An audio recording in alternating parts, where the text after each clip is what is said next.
ദേശീയ അന്വേഷണ ഏജൻസികൾ കേരളത്തിൽ പിടിമുറുക്കുന്നു. ബുധനാഴ്ച ED മുൻ മുഖ്യമന്ത്രി പിണറായി വിജയന്റെ വീട്ടിലടക്കം 12 റെയ്ഡ് നടത്തിയിരുന്നു. അതിന്റെ അലയൊലികളൊന്നും തന്നെ അവസാനിച്ചിട്ടില്ല. ഇപ്പോഴിതാ വീണ്ടും കേന്ദ്ര അന്വേഷണ ഏജൻസികൾ കോഴിക്കോട്, മലപ്പുറം, കണ്ണൂർ, കാസർഗോഡ് ഈ 4 ജില്ലകളിലാണ് ഇപ്പോൾ ഒരേ സമയം റെയ്ഡ് നടത്തിയിരിക്കുന്നത്. ഇതിൽ മലപ്പുറം തിരൂരങ്ങാടിയിൽ ലോറിയിൽ കടത്തിയ വൻ സ്ഫോടക വസ്തു ശേഖരം പിടികൂടിയ കേസ് ദേശീയ അന്വേഷണ ഏജൻസി ഏറ്റെടുത്തതിന് പിന്നാലെയാണ് സംസ്ഥാനത്തെ വിവിധയിടങ്ങളിൽ ഇന്ന് റെയ്ഡ് നടന്നിരിക്കുന്നത്.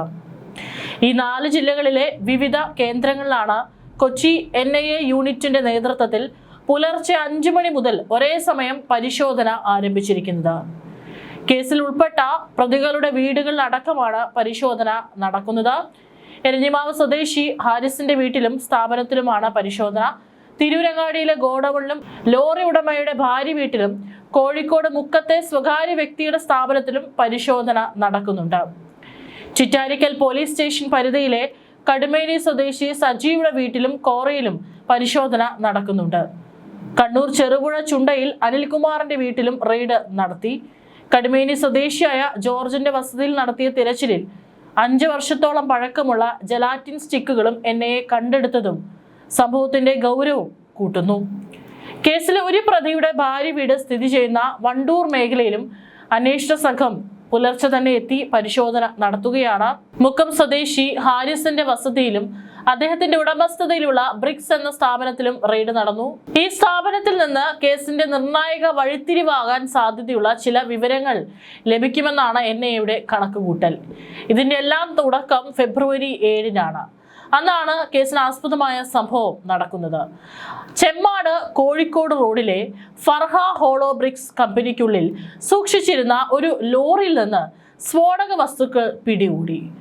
ഏകദേശം 448 പെട്ടികളായി ഒളിപ്പിച്ച 89,600 ജലാറ്റിൻ സ്റ്റിക്കുകളും 10,500 നോൺ ഇലക്ട്രിക് ഷോക്ക് ട്യൂബ് ഡിറ്റനേറ്ററുകളുമാണ് അന്ന് പിടിച്ചെടുത്തത്. ഇത്രയും സ്ഫോടക വസ്തുക്കൾ പിടികൂടിയതാണ് സംഭവത്തിന്റെ ഗൗരവം വർദ്ധിപ്പിച്ചത്. കർണാടകയിലെ ബിജാപൂരിൽ നിന്നാണ് ഇവ എത്തിയതെന്നും അന്വേഷണത്തിൽ കണ്ടെത്തിയിരുന്നു. തുടക്കത്തിൽ ഇത് സാധാരണ കോറി മാഫിയയുമായി ബന്ധപ്പെട്ട കേസാണെന്ന് കരുതിയെങ്കിലും വൻതോതിൽ നിയമവിരുദ്ധമായി സ്ഫോടക വസ്തുക്കൾ കടത്തിയതിന് പിന്നിലെ യഥാർത്ഥ ലക്ഷ്യവും കൂടുതൽ വിവരങ്ങളും പുറത്തു കൊണ്ടുവരാനാണ് ശ്രമം. ഇത് ആർക്കാണ് ഇത്രയും വലിയ തോതിലുള്ള ഈ സ്ഫോടക വസ്തുക്കൾ എത്തിക്കാൻ ശ്രമിച്ചത്? ഇതിന്റെ സോഴ്സ് എവിടെ നിന്നാണ്? ഇത് കൈമാറിയെത്തുന്ന ആൾക്ക് ഇതുകൊണ്ടുള്ള ഉപയോഗം എന്താണ്? ഈ കാര്യങ്ങളൊക്കെ തന്നെ കണ്ടെത്തേണ്ടിയിരുന്നു. ഒരേ സമയത്താണ് ഇത്രയും ഇടങ്ങളിൽ റെയ്ഡ് നടന്നത്. അനധികൃത കോറിക്ക് വേണ്ടി എത്തിയതാണ് ഇവ എന്നാണ് അന്ന് പോലീസിന്റെ പ്രാഥമിക കണ്ടെത്തലും. വൻതോതിൽ സ്ഫോടക വസ്തുക്കൾ എത്തിച്ചതിന് പിന്നിൽ മറ്റ് അട്ടിമറി നീക്കങ്ങൾ ഉണ്ടോ എന്നും കണ്ടെത്താനാണ് ദേശീയ അന്വേഷണ ഏജൻസിയുടെ ശ്രമം. തിരൂരങ്ങാടിക്കടുത്ത് ചെമ്മാട് വെച്ചാണ് ഉള്ളി കയറ്റി വന്ന ലോറിയിൽ ഒളിപ്പിച്ച നിലയിൽ ഇത്തരത്തിലുള്ള വൻ സ്ഫോടക വസ്തുക്കൾ പിടികൂടുന്നത്.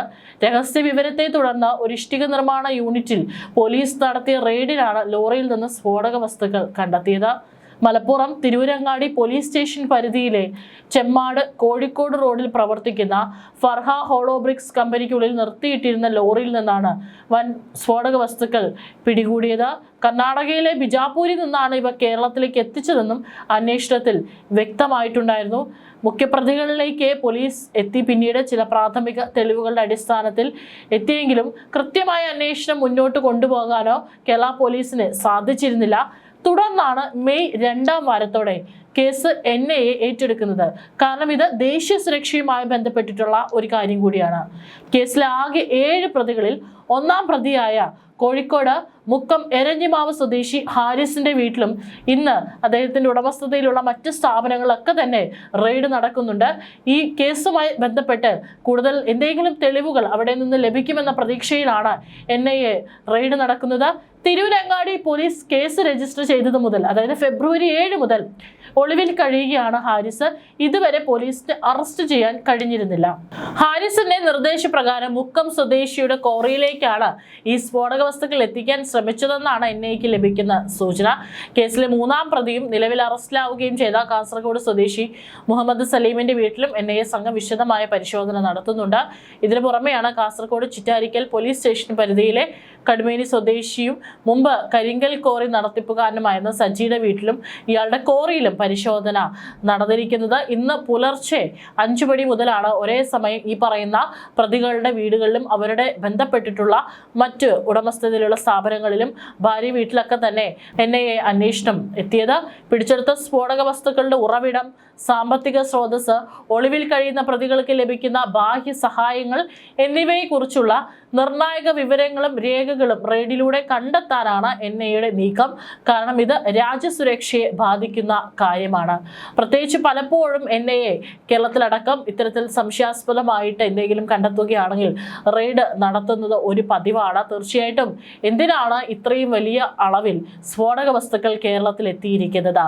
അതിൻ്റെ പിന്നിലെ യഥാർത്ഥ ഉദ്ദേശ ലക്ഷ്യം എന്താണ് എന്നുള്ളത് കണ്ടെത്തേണ്ടിയിരിക്കുന്നു. പ്രത്യേകിച്ച് നമുക്കറിയാം, നമ്മുടെ രാജ്യം നിലവിൽ പലതരത്തിലുള്ള ഭീഷണികളാണ് നേരിട്ടുകൊണ്ടിരിക്കുന്നത്. അതിനെ തടയാനുള്ള ശ്രമങ്ങളുടെ ഭാഗം എന്നോണമാണ് NIAയും ഇത്തരത്തിൽ അവരുടെ അന്വേഷണം കടുപ്പിച്ചുകൊണ്ട് തന്നെ മുന്നോട്ട് പോകുന്നത്.